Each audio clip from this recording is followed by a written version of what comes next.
entertainment, quality programs. Lagos Channel 10. Oh, you carry the go. Oh, you carry the go. Children and family programs. Lagos Channel 10. Where they entertain the people, only people they know. Oh, the latest and sports. Lagos Channel 10. For clear signal, where they waka far. Now we be the medium, where go help you sell your market. All round entertainment, oh, for everybody. Jolly, jolly, jolly, jolly, jolly, jolly tonight. It's your family station, oh, family station, oh, station for the people. Lagos Channel 10. Station with the difference, oh, station with the difference, oh, station of excellence. Lagos Channel 10. NTA Lagos Channel 10. Now the station for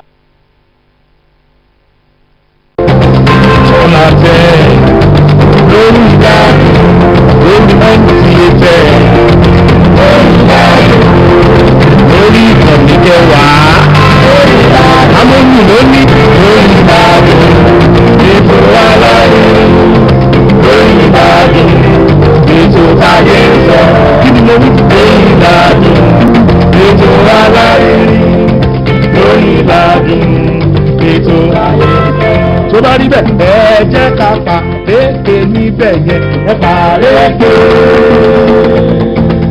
bèbà ẹjọ́ Lóyin Ládùn la wà níbẹ̀ lámúni tí ń gbádùn ara wa bá a ti ń pàkúrú mọ́ àwa ń ṣe fàájì lórí ìkànnì kẹwàá NTA 10 tẹ́jú oṣó ẹ jẹ́ ká pa rédè níbẹ̀ yẹn ẹ pa rédè.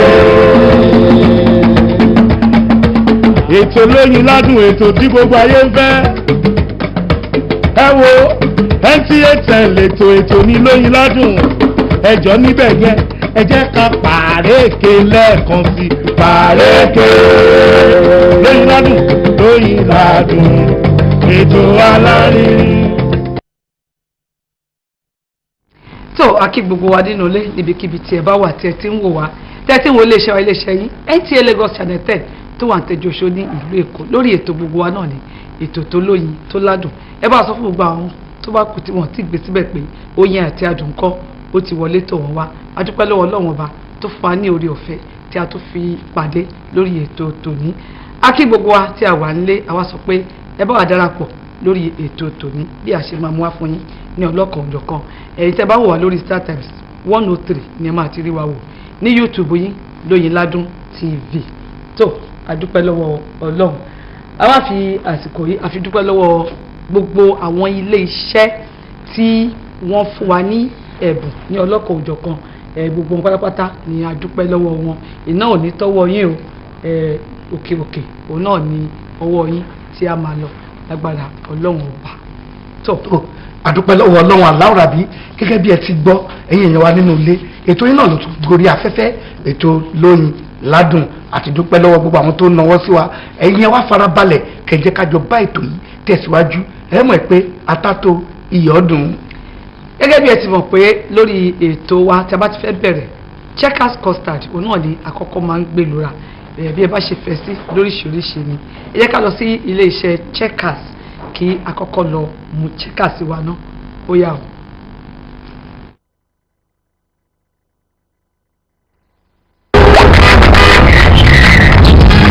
People dey ask me how rich I be and you sabi the reason. If you see better dress, you dey ask solid car, come join am. Also wey everybody know, people still dey ask questions.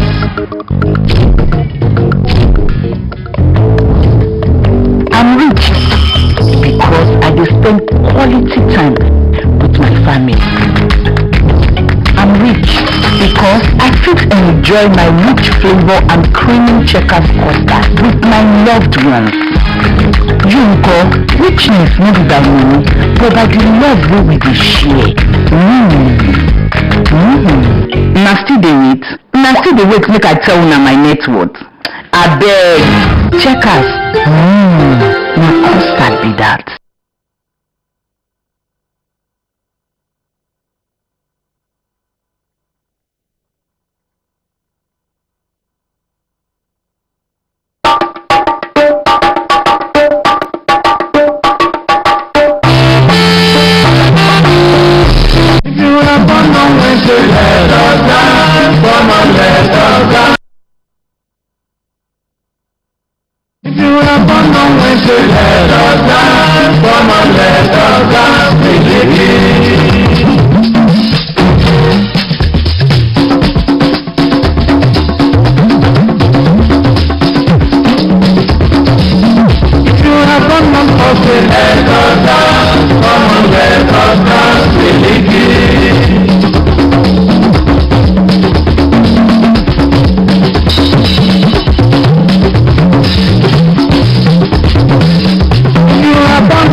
wà ní àkọọ́lẹ̀ lọ́la ọlọ́run.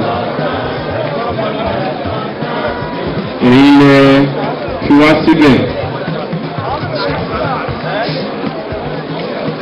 Àjọ ìdúpẹ́ lọ́wọ́ ọlọ́run pé we are doing according to what God has sent us. Me and the executive member, the legislator, the management. Àdúpẹ́ lọ́wọ́ ọlọ́run fún àsìkò yìí. Ìjọba fẹ́ fi àsìkò yìí kí àwọn leaders wa, àwọn latest leaders wa ní Kókàgùdà LCDA.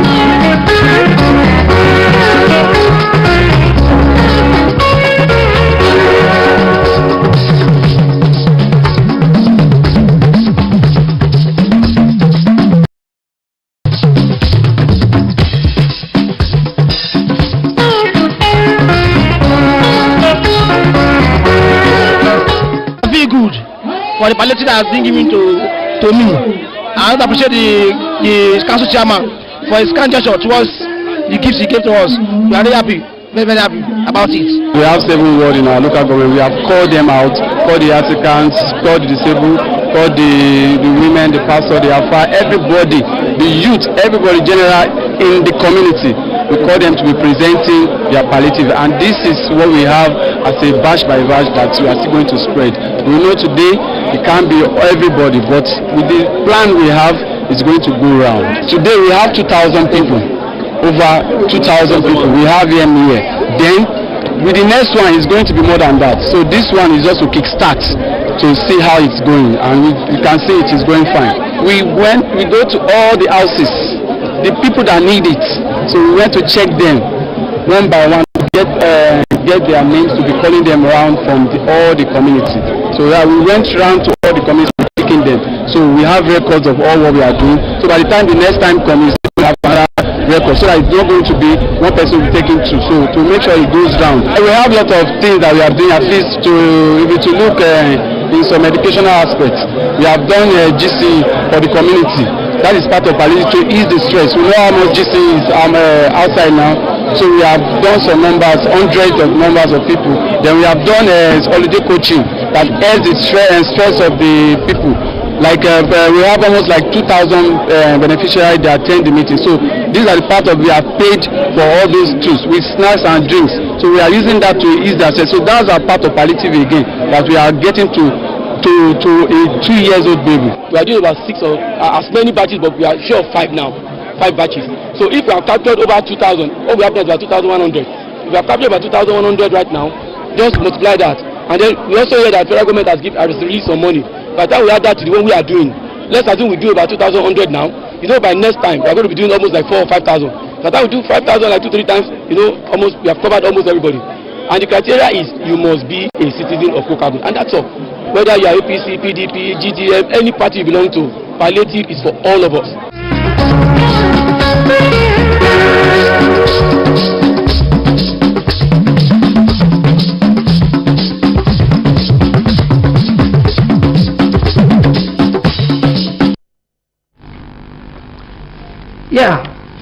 tó bá yẹ pé ẹ̀ṣẹ̀ dé ìdí tẹlifíṣàn yìí lórí ètò Lóyin Ládùn, ibẹ̀ náà ní àwà. Ẹ rí wípé àwọn ìjọba wọ́n sọ̀rọ̀ wípé palliative wọ́n máa fi fáwọn èèyàn. Ìjọba ìbílẹ̀ ti Kókàgùdà, alága wọn àti vice òun náà ni wọ́n pín nǹkan fún àwọn èèyàn eléyìí tí a ṣe wò tán. So if you are just joining us, the program is still Loyin Ladun, and right now I have a guest who is going to talk to us more about Lagos State parks and garages. Yeah, you want to know more about it. Let's welcome Mr. Pekis Tijani, Secretary to the 14-man Special Task Force Committee on the Lagos State Parks and Garages. Welcome to Loyin Ladun. Good morning, you are welcome. Yes. From your name, Pekis Tijani, you are from which state, sir? I'm from Edo State. Edo State. But you can speak Yoruba small. Can you say Ekaro? Can you greet? I can greet Ekaro. Okay, please greet them. Ekaro. Oh, good. Okay. Now let's just go straight to 14-man Special Task Force Committee. and the Lagos State Parks and Garages. Before we used to know about NURTW and whatever, but now we now know Lagos State Parks and Garages. What is the duty of this 14-man special task force committee? Yeah, before we come to this 14-man committee, Yeah. immediately the president removed the fuel subsidy. The state chairman, Dr. Musliu and Akinsoya, AKMC Olomo, set up fuel subsidy removal committee, June 6, which I still remain the secretary. Then, but presently, it is that committee that gave birth, because of how we are able to effect the removal of fuel subsidy, that now gave birth to this 14-man committee. Now, immediately the state governor talk about and remove the 25% of fuel subsidy. So that will give back to this 14-man special task force committee. The duty of this 14-man special committee is to make sure that the 25% reflect on the commuters.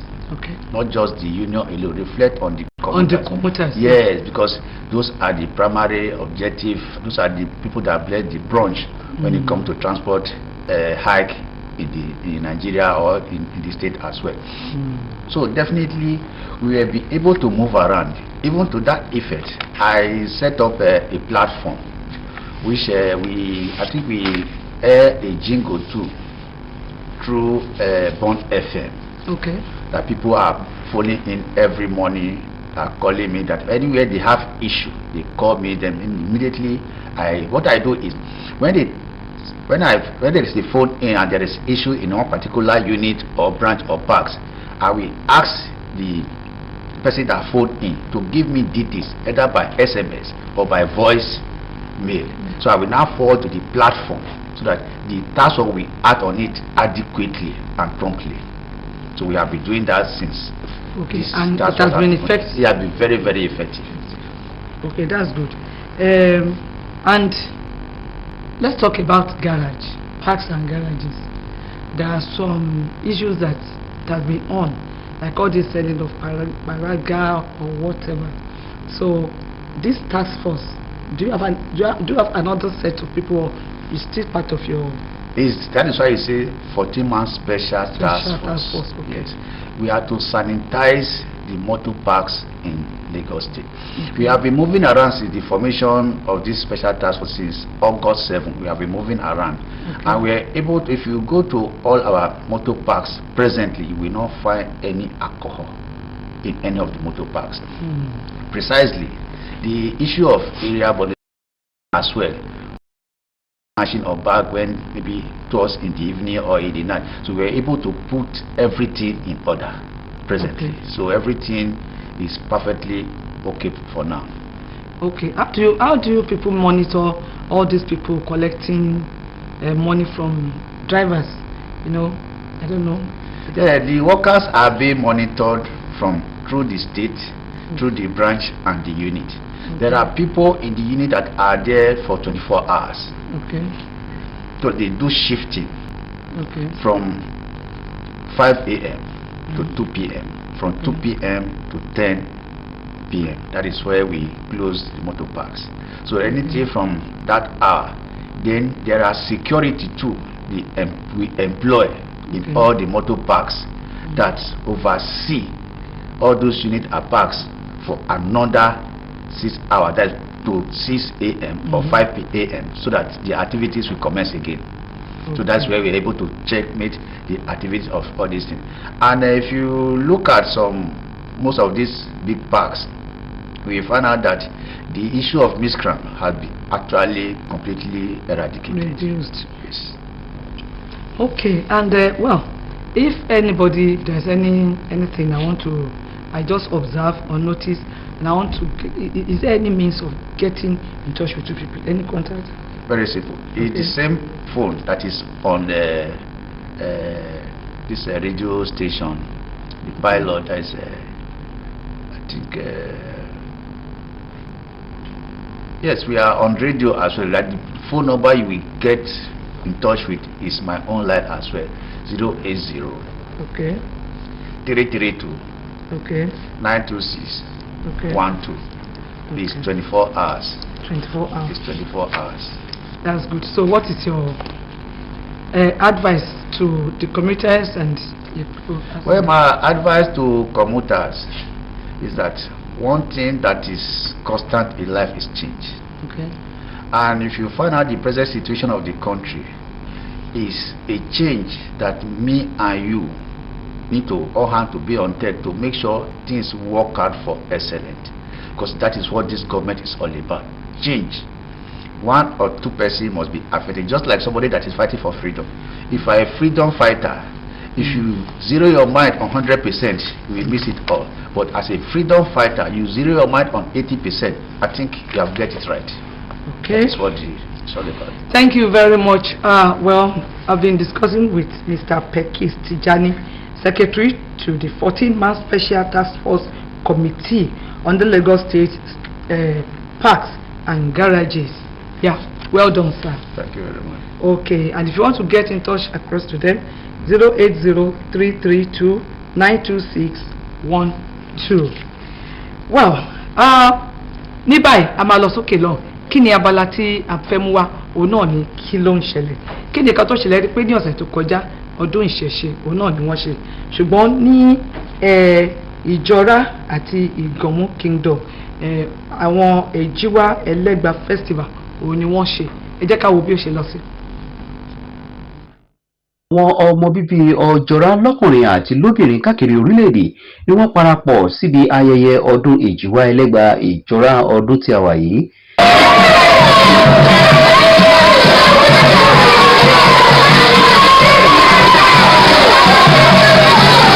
Bẹ́ẹ̀ ni àwọn lọ́balọ́ba àti lóyèlóyè ìlú ni wọ́n parapọ̀ sí ìgà ọba Abdulfatai Aremu Aromire Ọ̀jọ̀rá ti Ìjọra Ìgànmú Kingdom láì dá àwọn ọmọ bíbí Ọlọ́fìn ti Àwórì ní ìpínlẹ̀ Èkó àti ní ìlú Ògùn sí ni wọ́n wá yayọ̀ ọdún Èjìwá Ẹlẹ́gbà láòfin ọba Abdulfatai Aremu Aromire àti àwọn lọ́balọ́ba tí wọ́n péjú pésẹ̀ síbi ètò ayẹyẹ náà sọ púpọ̀ lọ́rọ̀.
Ọdún èyí jẹ́ ọjọ́ ìrántí bàbá ńlá wa Ọlọ́fìn, òfin ìfòrò àtìkọ́ ojú omi ní ọkọ̀ ìdíbẹ̀lẹ̀ gbogbo ọmọ ọdún náà àti àwọn àlejò àtàwọn tó wá bá wa ṣe ọdún yìí. Ìjọba rí ibi wọ́n tún ṣe ọdún yìí, wọ́n lè ṣe ní Ilégbò níjó ilé bàbá ńlá wa inú ò ti ṣe Elégùṣì ti ṣe àbẹ àbáṣe tẹ́lẹ̀ sí ó máa gan ìlàṣẹ àdùkọ bẹ́ẹ̀ bẹ́ẹ̀ àmọ́ bàbá àdùkọ ní pé gbogbo ilé Ọlọ́fin pátá nítorí tó kó èmi ní báyìí gbà nígbà tí wọ́n ti wá rí ní pé ẹ̀fọ́ sọ ọ́ pọ̀ pẹ̀lú ìjọba. kàfẹ́ ara wa àwọn ọmọ wa ká bá wọn sọ̀rọ̀ wọ́n fi ṣẹ̀ṣẹ̀ lẹ̀ because táwọn bá jókòó tì gbọ́dọ̀ bàbá yẹn gbọ́dọ̀ lọ àmì mọ́ tó ṣẹlẹ̀ báwo ṣe wá pé ọmọ èké tó bá gbé tó bá tún sí àwọn náà máa sọ̀rọ̀ báwo ṣe wá ń gbà tó náà ní báyìí tó bá kéré mọ̀ kàbí ní ìta jẹ́ bẹ́ẹ̀ náà ló ṣe máa rí lọ. pàtàkì ọdún ẹlẹ́gbàá fún ọmọ ọlọ́fin ni pé ọdún ẹlẹ́gbàá bára èṣù là ń bọ ìwọ tó bá fẹ́ nǹkan tó da àti nǹkan tó da èṣù náà ló máa bọ so ìní ìje owó ìjọ ọmọ ìjẹ àlàáfíà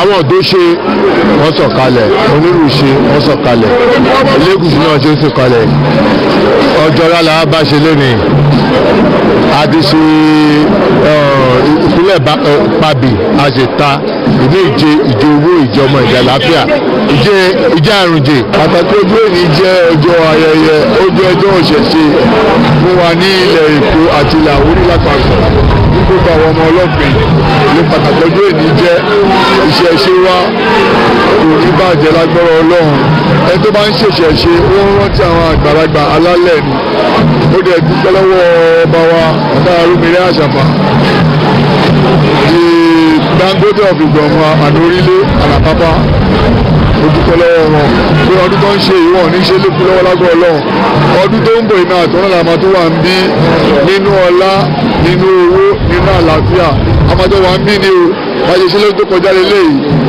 ọdún tó túbọ̀ àtọ́wá dùn lélẹ́yìí lọ ilé náà dùn jù láti ẹ̀ lọ ọdún tó túbọ̀ láti gbùdá lágbára Ọlọ́run bá. pàtàkì ló jẹ́ nínú ìṣẹ̀ṣe wa ọjọ́ pàtàkì ló jẹ́ nínú tí a bá ìyẹ̀ṣẹ́ pé ó ṣe pàtàkì ohun tá à ń pọ̀ yìí ìṣẹ̀ṣe ni gbogbo bára tó ń fò ní ìṣẹ̀ṣe ni ìta ń ṣe lé ní ìṣẹ̀ṣe ni ìṣẹ̀ṣe òpin síbì kan lóṣù láti ìkan ṣe bẹ́ẹ̀ náà ló wà tí bìsì tí àṣẹ rẹ̀ wà mẹ́.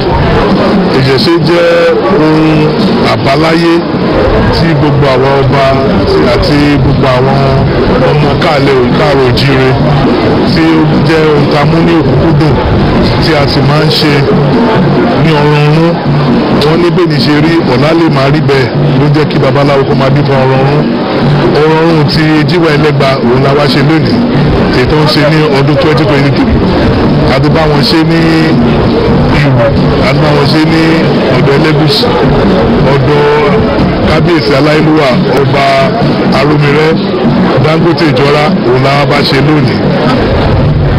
ìlú wa pé ìkàdé àwà níjọra ń sè àdèmá ń ṣe ọlọ́run bá lè ṣe nígbànígbà kí gbogbo àlè tùbà kó túṣẹ torí ẹ̀ la ṣe máa ń ṣe. ìṣe àti kékeré la ti ń bẹ̀rẹ̀ ẹtí tẹ bá wà pé ń tẹ ẹ̀rọ ọmọ kéékèèké báà náà ṣe bẹ̀rẹ̀ nìyẹn. tọ́bátẹ̀ ti bẹ̀rẹ̀ bẹ́ẹ̀ yẹn gbogbo àbáṣe ń ṣe wá ti gbé wọn àti láti bá máa fi dàgbà díẹ̀ sí àwọn náà ti di ògbóǹtarìgì nínú ẹ̀. bàbá kábíyèsí ọjọ́ra wọn pẹ́ láyé lágbára Ọlọ́run ọdún tó ń bọ̀ gbogbo wa náà tún péjọ láti wá bá wọn ṣe ọdún lágbára Ọlọ́run gbogbo àwa táwa bíbá yìí Ọlọ́run ò ní yí ọ̀kọ̀ọ̀kan ní wa sẹ́yìn lọ́balọ́ba ni o níjòyè ni o àtàwọn tí àjọ wa ṣe lágbára Ọlọ́run àtún padà síbí ní ọdún tó ń bọ̀ àtúnjọ ṣe. bẹ́ẹ̀ ni onírúurú ẹlẹ́gbẹ́jẹgbẹ́ pẹ̀lú aṣọ tó buyì kún àṣà àti ìṣe tó tó gbé àṣà lárugẹ àti onírúurú àwọn àṣà ìbílẹ̀ ni wọ́n fi ṣàfihàn rẹ̀ níbi ètò náà. ní àkótán ohun gbogbo ọdún èjìwá ẹlẹ́gba náà ló jẹ́ ọ̀kan pàtàkì tí wọ́n máa ń yayọ̀ rẹ̀ ní gbogbo ọdún.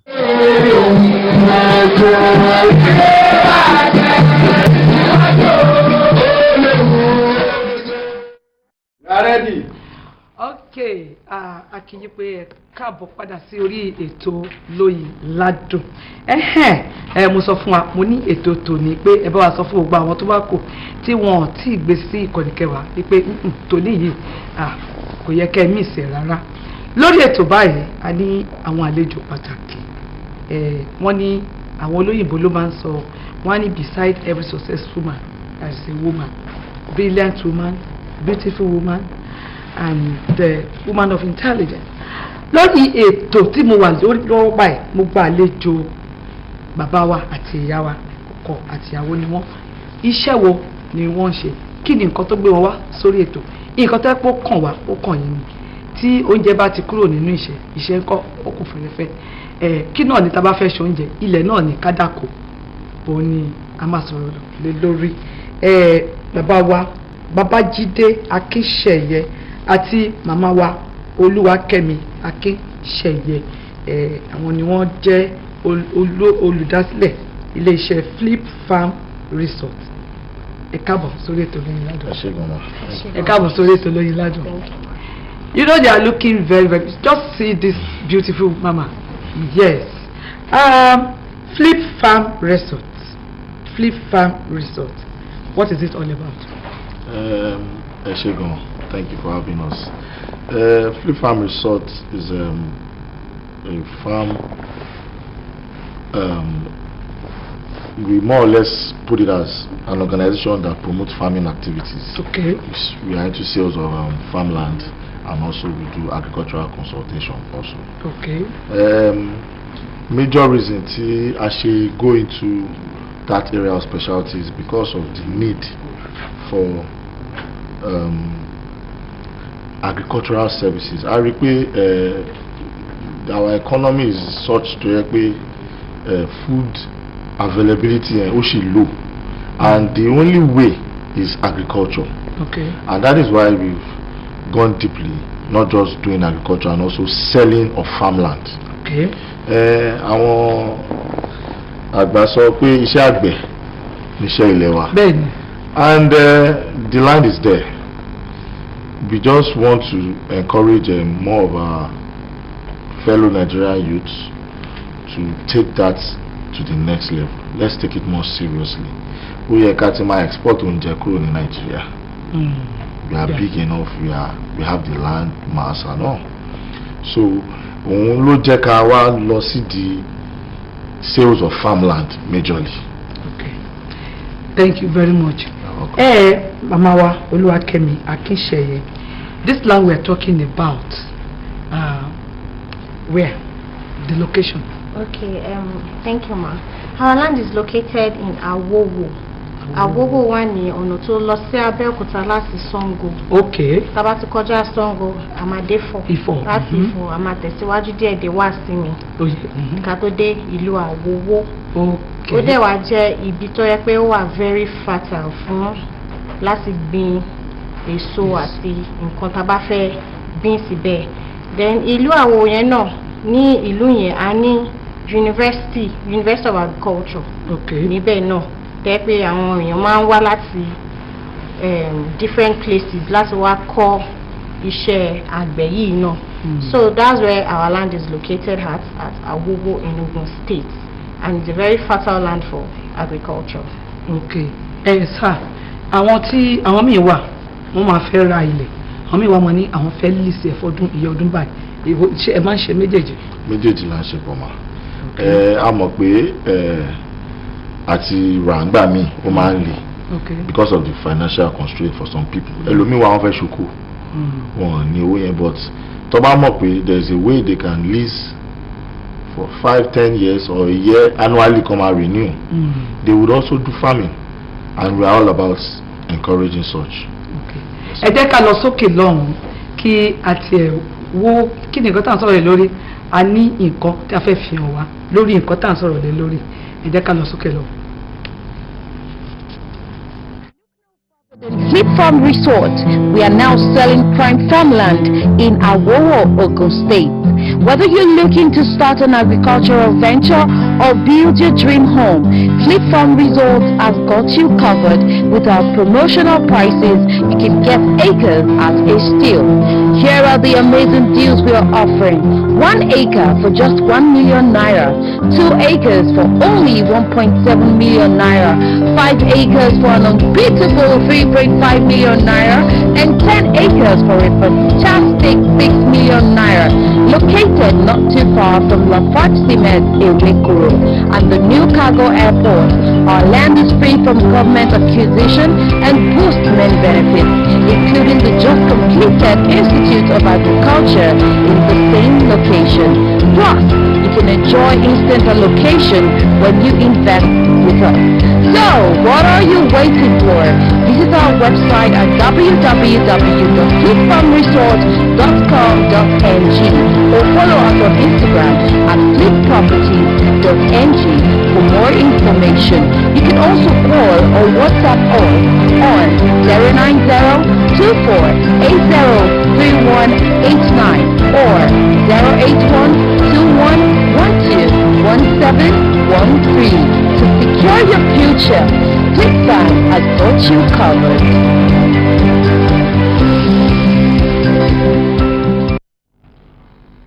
So, ẹ káàbọ̀ padà. Ilẹ̀ tá à ń sọ̀rọ̀ lé lórí torí ọ̀pọ̀lọpọ̀ àwọn ilẹ̀ míì wàhálà máa ń wà lórí wọn.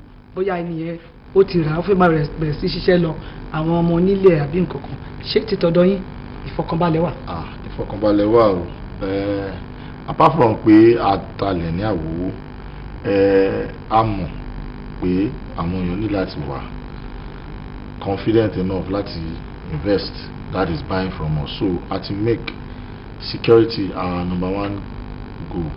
Security in the sense that after purchasing, do you have fear of omonile? Do you have fear of herdsmen? Now, Awowo jẹ́ ìlú tó jẹ́ pé Kábíyèsí ibẹ̀ náà is actually a learned fellow and he has encouraged us. And security measures tó ti wà in place níbẹ̀ is so fantastic. And that is why it is one of the parts of town where you don't have any form of herdsmen or any form of insecurity. That's good. Now, I know that after living here, so many people would like to contact you, get in touch. So how did they get your office? You have office? Yes, okay. Ma, I'm sorry. Before I talk about the office address, I would like to talk about the title document of the land. We have a deed of assignment and the family receipt. So anyone who decides to purchase can go ahead and láti ṣe documentations tí mo ní orúkọ wọn àbí orúkọ ilé iṣẹ́ wọn tó bá fẹ́ fi ṣe. We can help them as well process the survey, registered survey and the CFO if they want. But we just the deed of assignment and family receipts too, they are covered, ma. So if our office address is at number 15 Dudu Yemi Street off Karim Laka in Egbeda, Lagos State. Yes, Lagos State. 15 Dudu Yemi Street off Karim Laka, Egbeda, Lagos. So your contact number, they might like to call you. Yes, ma'am. You can reach us on 090-2480-3189 or even our website at www.flipfarmresorts.com.ng. Thank you very much. And they can call you at any time. Anytime. Yeah, you've heard it all from our wonderful people here. And you know, there's nothing that is fantastic like, you know, when we have enough food. Food is very, very important. When you are healthy, the next thing is food. You need to eat. Even if you don't eat well, you can't, you know, be okay. So, and when some people, when they are promoting how, you know, this food can reach our table, so let us encourage them. So, you are now very free. If you want to go into farming, they will even assist you more, you know, if you consult them. So, thank you very much for coming on the program, Mr. Babajide Akisheye and Mrs. Oluwakemi Akisheye from Flip Farm Resort. Thank you very much for having me. Jẹ́ ká lọ sókè lọ́hùn ìgbà tí a bá padà dé. Yes, Nigeria. Maguri afẹ́fẹ́. àtàn láyé rí adáni mọ́ ògo mi o ògo mi àtàn títí láéláé.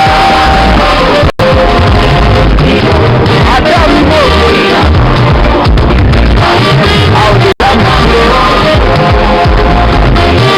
àwọn lè lò.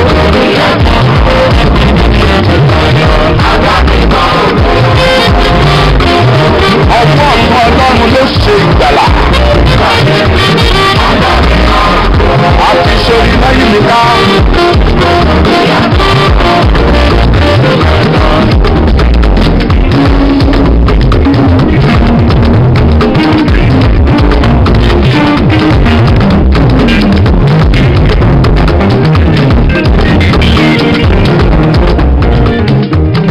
Ní àtẹ̀tẹ̀ kan ṣe Ọlọ́run dá ọ̀run òun ayé. Ọlọ́run sọ̀rọ̀ jáde ó dẹ̀ dá ohun gbogbo. Ọlọ́run dẹ̀mí ènìyàn ní àwòrán ara rẹ̀.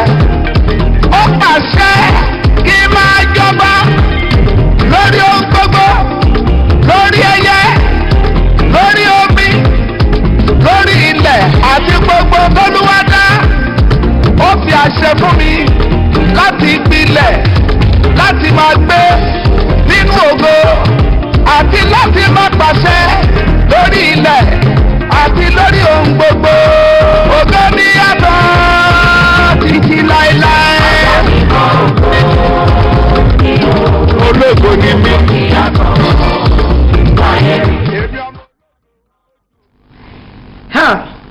Ẹ káàbọ̀ padà sórí ètò Loyin Ladun.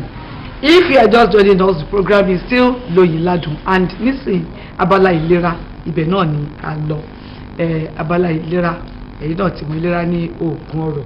We have our doctor here. He has been on the program for a long time, and he's just surfacing today. Doctor, you're welcome to the program. Thank you very much, ma. You're welcome, doctor. Thank you, sir. Longest. Long one, ma. Great people at home. Good morning, everyone. Okay. Now, what are we talking about today? Yes, today, actually, as you said, it's a long time. Yeah. Yes, I was away, but I thank God I'm back. We thank God. As those that have been seeing me or they know me, my name still remains Dr. Alami. Yes, I always comes in to discuss about some element that mostly disturb humanity or disturb us, especially this time around. Okay. Let's go straight to the point. Mostly I used to discuss about ulcer because actually I thank God I am an ulcer specialist. I know it, and I know it. And thank God many have been cured over it. But then, what is that ulcer? Why is it that ulcer used to be treated many times and it won't be healed? Why? What is the disadvantage of ulcer? In fact, does ulcer has any, in fact, what do you call it, disadvantage in the human system or even between men and female? Though this is a program, I don't have much time to explain deep about it, but at least I will talk a bit about it so that people at home can understand very, very well. Okay. It's very, very curable. Ulcer is caused by just two things, or I may say three. One, we have what is called Helicobacter pylori. Mostly people go to the hospital, they will be in fact they will be tested, they will say they will have H. pylori. By H. pylori, the full meaning is Helicobacter pylori. Okay. That is number one. Number two, that's what we call Zollinger-Ellison syndrome. Zollinger-Ellison syndrome also is in fact is an infection that causes ulcer into the human system. But then, how do we know? Or does ulcer, is it one? Ulcer, we have our three different type of ulcer, and that is what makes the problem of which today people have been treating ulcer is not going. One, we have what we call esophageal ulcer. Esophageal ulcer is only on the throat. It only in fact disturb the esophagus. That's where the name comes in. We call it esophagia. Esophageal ulcer is only disturb the throat, and whatever you eat, it will pain the throat. Whatever, in fact, anything that passes through your esophagus, the place will pain. And because of that, people will feel, in fact, they don't want to eat, and you see somebody slimming because of the pain you pass through. Some people will think it is belly, but it is not. You will go to people, they will open your mouth thinking it's belly. Okay. Yeah, but it is not belly. You think all sort of medicine it will not go because it is an ulcer. We call it esophageal ulcer. Then two, there's what we call duodenal ulcer. Duodenal ulcer is the ulcer that eats the small intestine. You know, we have large and small intestine in the human system. So it eats the first part of the small intestine and it is painful. That is the ulcer that makes belly to be so hot, and somebody, in fact, you'll be feeling frequent hungry. Well, as soon as you eat food, the next thing you feel hungry. In fact, the next 30 minutes or 1 hour you feel hungry, and the next night you say, what is my problem?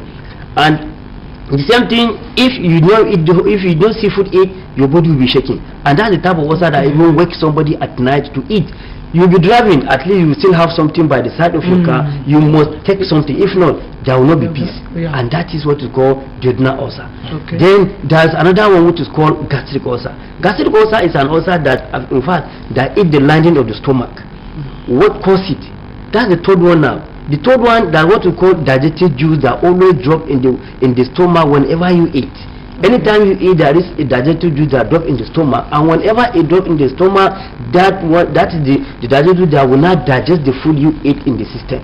And the next thing now, that is very corrosive. That what is called mucous membrane. Mucous membrane is the water that protects the lining of our stomach.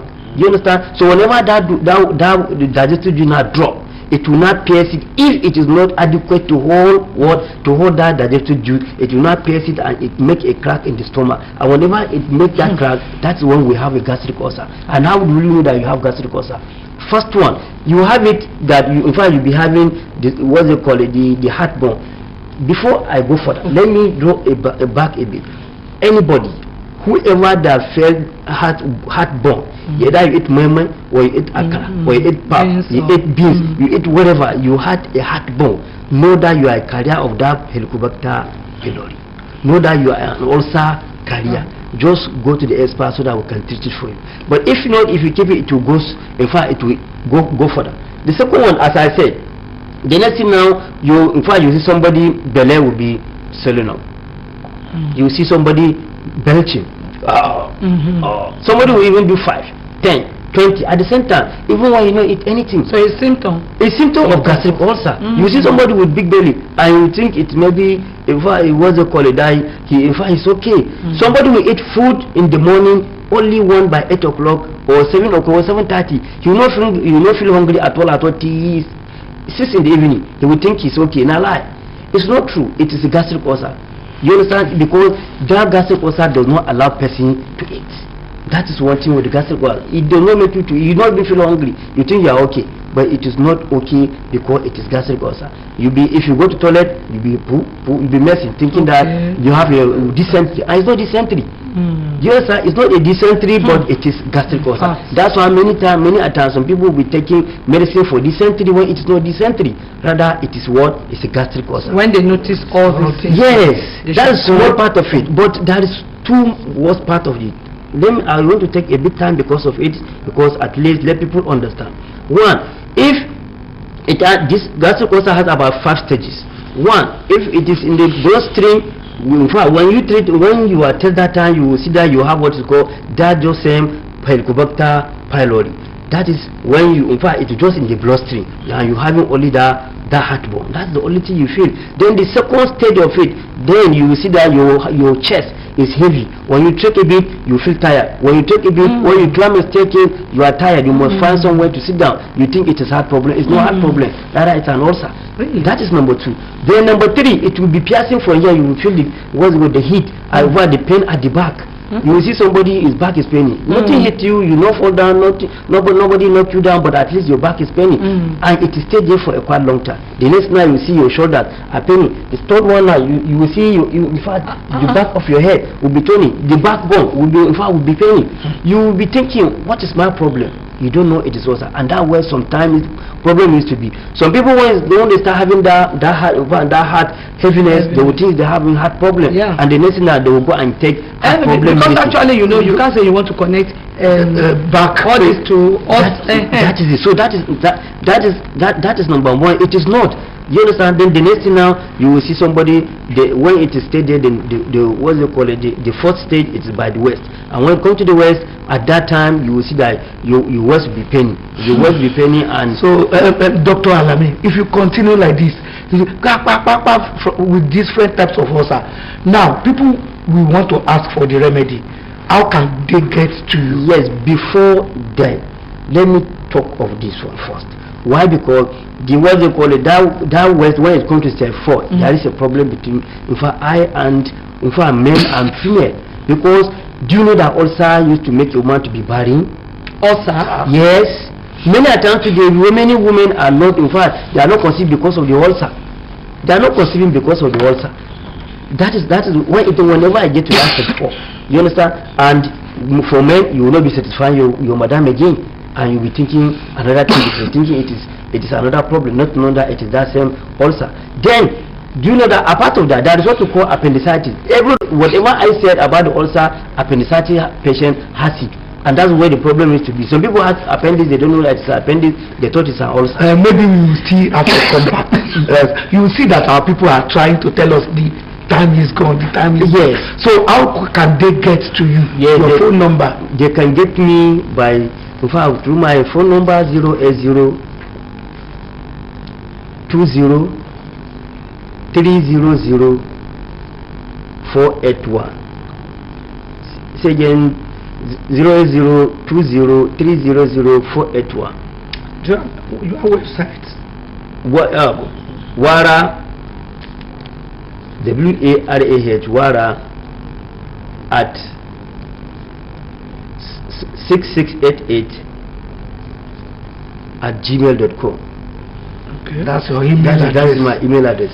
Yes, but the same thing, as I told you about this ulcer, the same thing with asthma. Asthma has 2 types. I will explain it later. Or whenever they what is going to happen is, you know, I love the way you explained this ulcer, because you went into details. And normally, I'm just telling the viewers that doctor will be here again next week. By the grace of God. To talk, because you have a lot to talk about. Yes. And but the most important thing is, we need to check, do medical checkup. Yeah. Regularly. See everything, all these symptoms. I'm just learning for the first time, hearing some for the first time, so that it can be connected to ulcer. So when you notice all this, contact Dr. Alami on 080 20 300 481 080 20 300 481 is the one that will pick it, and he will tell you how you can get him. But next week, let's meet him on the program again, and when he's going to discuss more about some other ailments. Doctor, thank you very much. Thank you very much. Thank you very much, sir. Thank you very much, sir. Okay, let's okay now. Yes, I guess. Ladun, Loyin Ladun lẹ́tọ̀ táyé gbọ́. I say Loyin Ladun, Loyin Ladun lẹ́tọ̀ táyé gbọ́. Ẹ̀yin olólùfẹ́ ètò Loyin Ladun, ẹ ó ní àǹfààní láti máa gbádùn gbogbo àwọn abala wa ní gbogbo ọjọ́ àìkú ní aago 9 sí 10 àárọ̀ bẹ̀rẹ̀ láti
ok ẹ káàbọ̀ padà sí orí ètò Lóyin Ládùn abala eré ìdárayá kò sí àsìkò lè ní rárá kò sí àsìkò púpọ̀ àtọ́ ibi táwọn afẹ́ jà sí oríṣiríṣi ó pọ̀ rẹpẹtẹ ọ̀sẹ̀ tó ń bọ̀ à á sọ̀rọ̀ nípa agbábọ́ọ̀lù kan tó kọ́ church sí ìlú ẹ̀ muslim dẹ̀ ni à á sọ next week orúkọ mi yípadà mi ọmọ yín ọ̀rẹ́ ní Ríkì Àfọlábí ọmọ Àjàyí ọ̀pọ̀ ọdún ẹ̀gbìn jẹ́ pé ní yes Ajax yes Nigeria lẹ́ni Spain ó ti gba kọ́ọ̀pù àwọn tó dẹ̀ apply for sentence wọ́n jẹ́ 1,800 so our pick one so àwọn àṣẹ draw sí bọ́ọ̀ nìkan gba ẹ̀bùn wa ní last week Adégbóyèga Bákàrè láti Orílẹ̀ ẹ bá bọ̀sà ẹ wọlé sínú Adégbóyèga Bákàrè láti Orílẹ̀ àwọn ló gba ẹ̀bùn wa ní ọ̀sẹ̀ tó kọjá ó yá sọ orúkọ yín.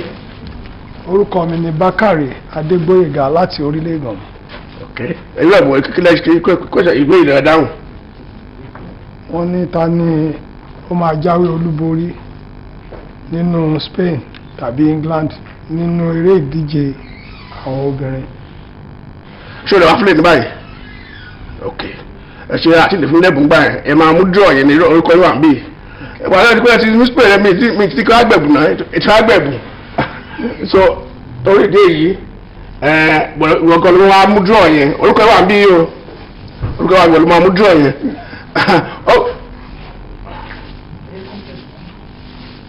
ok kí MD Flip Farm Resort ká bá mú draw yẹn ẹ bá mi wọ́n ṣe thank you very much Mr. Akíṣẹ́yẹ the MD of Flip Farm Resort àgbẹ̀dìyẹ o afẹ́ kíra lẹ̀ tẹ́fẹ́ àti ọ́fíìsì ṣe àgbẹ̀ kẹ́ máa gbé kan síbẹ̀ àwọn nìyẹn ẹ bá mú kọ̀ọ̀kan sà orí o oya ẹ mú kan.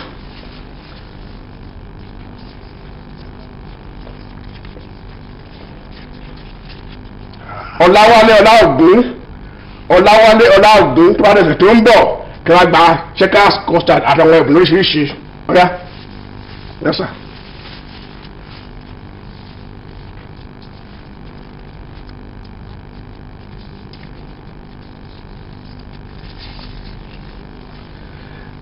Gani Àkànbí láti Sùúrùlérè Gani Àkànbí láti Sùúrùlérè tó bá rẹ̀ tó mọ̀ ẹgbà checkers custard àtàwọn ẹ̀bùn lóríṣiríṣi.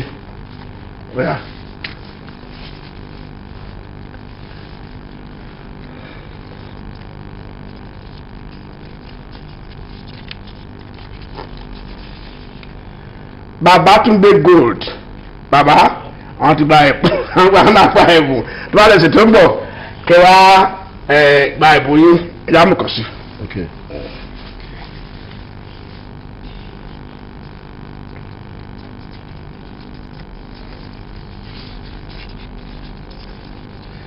Olúṣayọ̀ Ọládàpọ̀ láti Ìkòròdú ẹ wá gba ẹ̀bùn yín ní ọ̀sẹ̀ tó ń bọ̀ àdúgbòsà Mr. Akíṣẹ́yẹ custard ẹlọmú ẹ máa kó tomato wà ní oko ti dá gbẹngbẹ ìta yóò ẹgbẹ̀rún mọ̀sán àwọn ẹ̀kọ́ tí mo dúpẹ́. Bákàrè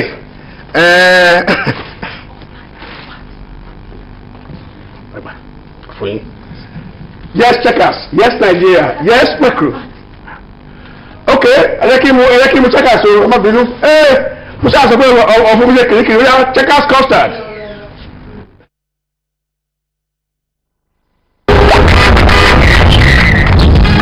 People dey ask me how rich I be, and you sabi the reason.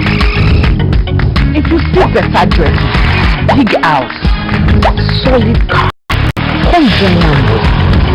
Also wey everybody know, people still dey ask questions.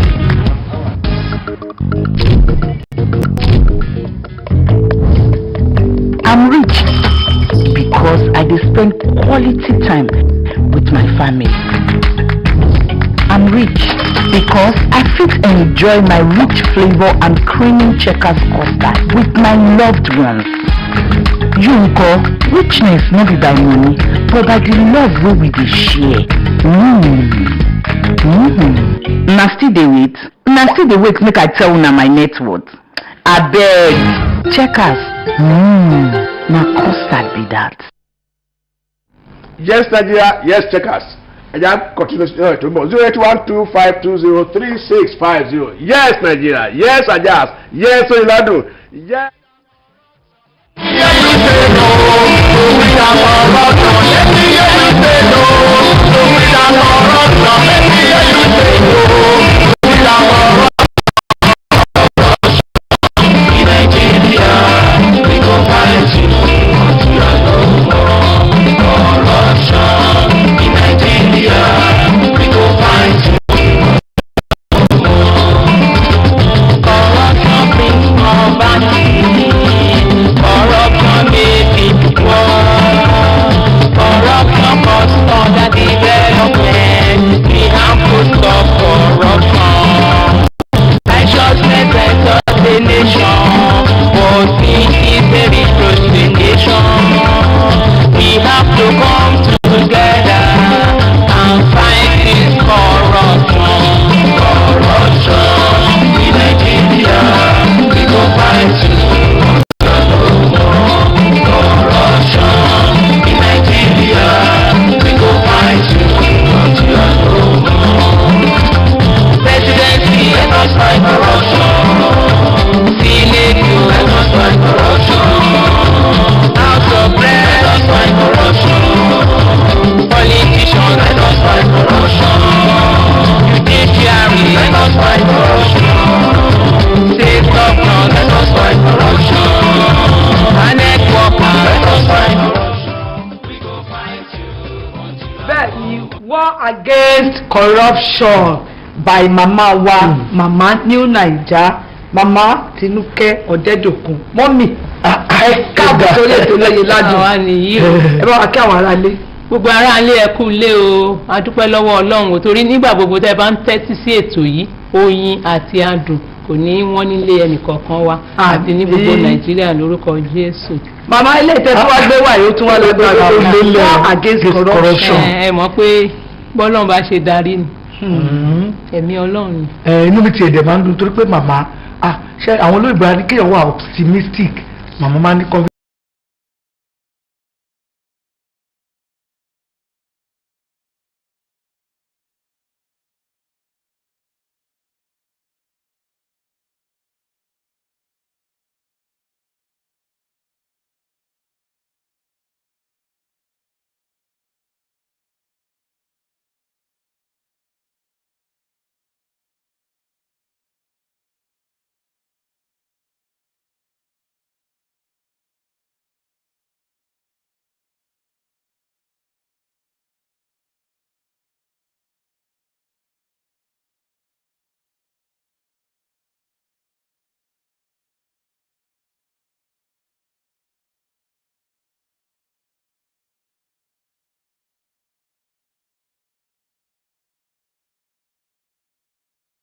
láṣẹrí so bí mo ṣe sọ fún àwọn àǹtí nìyẹn àwọn náà àjùjọ tí a ti jẹ́ alábàáṣiṣẹ́pọ̀ pẹ̀lú Ọlọ́run kò dẹ̀ mọ̀ pé nígbà tí Nàìjíríà màmá Lóyin Ládùn so bí mo bá ti ṣe gbé sí wọn létí àwọn alóyà àná aago mélòó lórí yẹn tó dọ́dọ̀ yìí bí aago 12 lóru bá a ṣe ń ṣe látúnkù síbì kan bá a ṣe ń ṣe látúnkù síbì kan kó tó di pé in fact ibi tí mo ti rí táìtù yẹn oríṣiríṣi táìtù mo sọ fún wọn máa yẹn nílò ó ní kí n ṣèrò ó ní ṣèbí ó ní bẹ́ẹ̀mí Ọlọ́run ṣe máa ń gbé wá òru láago 2 níjẹrin ni mo gbọ́ tó sọ pé no gbogbo táìtù tá a fún yẹn is not war against corruption.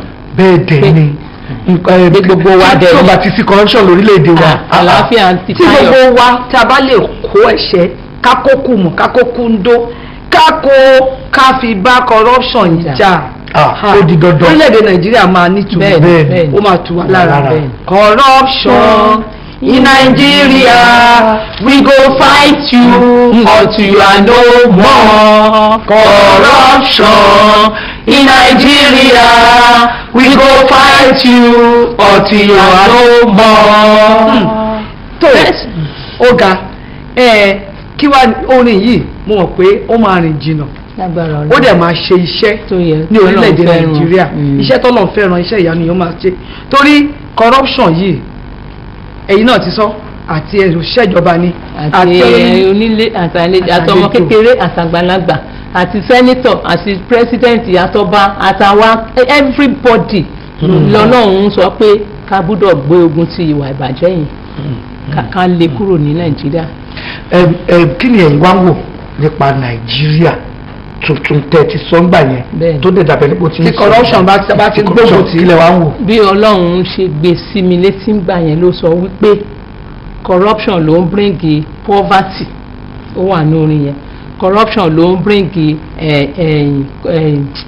poverty àti àìní poverty náà ní àìní sẹ́yìn fún orílẹ̀-èdè ó dẹ̀ ní kò ní jẹ́ kí orílẹ̀-èdè ó ní ìtẹ̀síwájú ó dẹ̀ sọ pé righteousness ló máa gbé ìwà òtítọ́ ló máa gbé orílẹ̀-èdè lékè ìwà ìṣòdodo òun ni ẹ̀gàn orílẹ̀-èdè ó dẹ̀ máa mú orílẹ̀-èdè wá pé tí a bá lè gbógun ti ìwà ìbàjẹ́ yẹn tí gbogbo wa àti president o àtọmọ kékeré àtàgbàlagbà everywhere ni corruption yẹn ló ti jẹ lọ ṣùgbọ́n tá a bá wá papọ̀ tá a wá gbógun ti báyìí nàìjíríà tuntun tá à ń retí yẹn òun rèé tí mò ń wò yìí ó ti dé tán so a nílò láti ṣiṣẹ́ yẹn torí ó ti wá tọrọ ẹ̀ di principality bẹ́ẹ̀ni bẹ̀sí sábà wá gbógun tí ó máa kẹ́rù ẹ̀ ó máa lọ ni.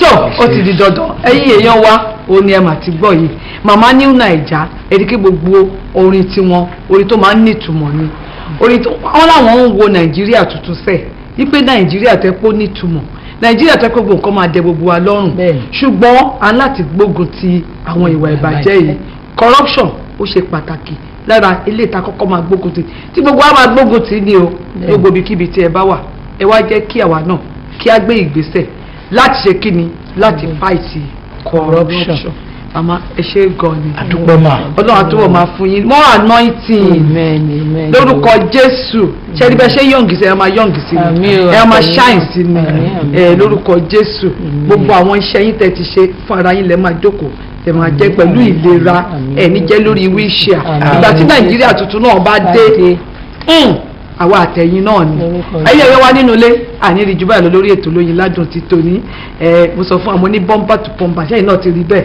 ẹ wá jẹ́ ká fi ìpàdé sí ọjọ́ mẹ́jọ lágbára ọlọ́run bí a ṣe ń lọ èdè kájọ ló máa fight corruption bẹ́ẹ̀. no more corruption ǹjẹ́ títí di ọjọ́ mẹ́jọ tá a tún fi lè pàdé lórí ètò Lóyin Ládùn a ní ọ̀rọ̀ bí oyin bí adùn kò ní wọ́n lẹ́ẹ̀dẹ̀ wa. Corruption in Nigeria, we go fight you until you are no more. Corruption in Nigeria, we go fight you until you are no more. Corruption in Nigeria, we go fight you.